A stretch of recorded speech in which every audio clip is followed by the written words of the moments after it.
Aduh, capek kalau setiap musim hujan kebanjiran seperti ini, Pak. Dulu, waktu hutan di seberang desa itu masih subur, nggak pernah kita kebanjiran seperti ini. Iya, Bu. Rasa sekarang setiap musim hujan kebanjiran. Bagaimana nggak banjir, Bu? Lah, pong sekarang hutannya itu gundul. Orang-orang yang bertanggung jawab itu menebang pohon seenaknya sendiri. Lah, lagi lana banjir begini kan warga desa di sekitar sini yang susah. Banyak bangunan-bangunan yang rusak, jalan kampung juga rusak.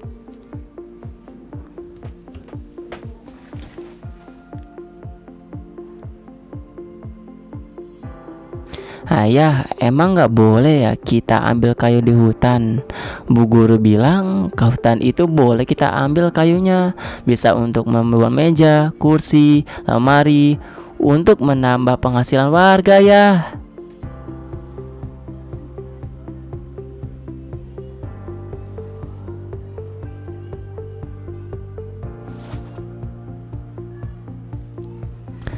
Adik-adik, apakah kalian punya pertanyaan yang sama seperti yoga? Apakah kita boleh memanfaatkan hasil hutan? Jawabannya tentu saja boleh. Sumber daya alam yang berupa hutan dapat dimanfaatkan untuk kesejahteraan masyarakat.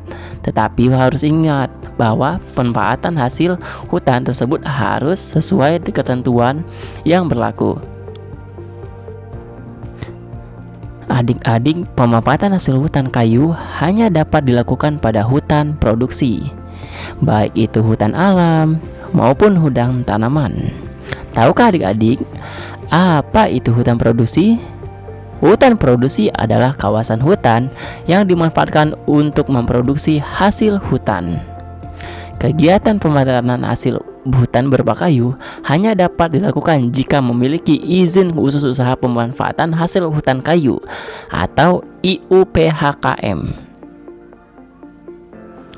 Masyarakat berhak untuk memanfaatkan sumber daya alam hutan sesuai dengan ketentuan yang berlaku.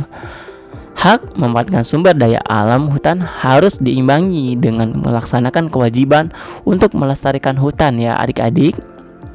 Berhak menegak pohon-pohon di hutan, tapi juga berkewajiban menjaga kelestariannya.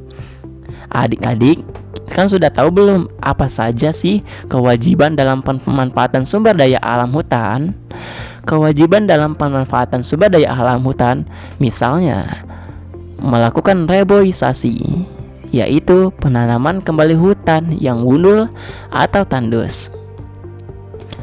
Melakukan tebang pilih, maksudnya menebang pohon yang sudah siap dimanfaatkan dan membiarkan pohon-pohon yang masih muda.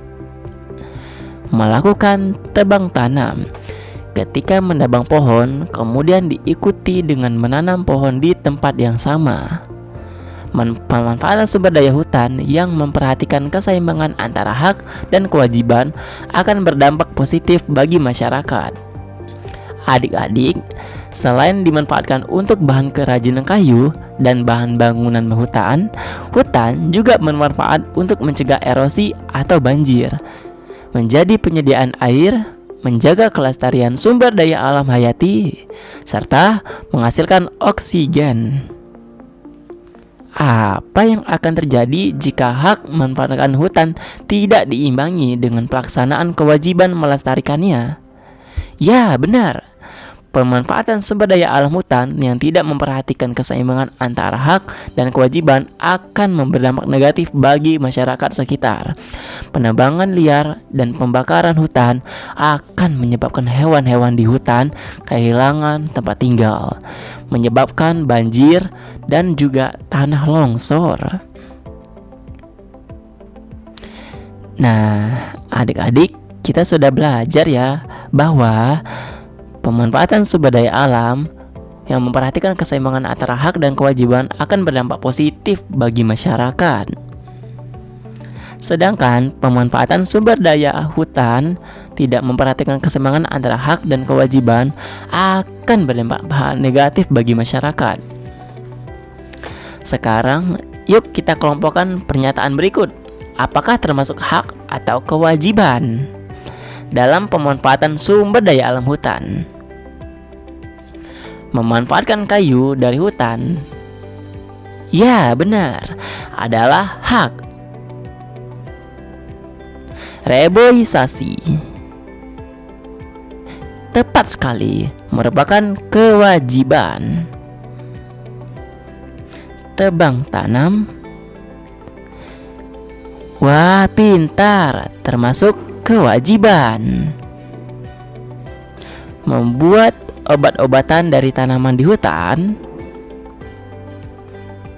kalian memang jago deh, adalah hak.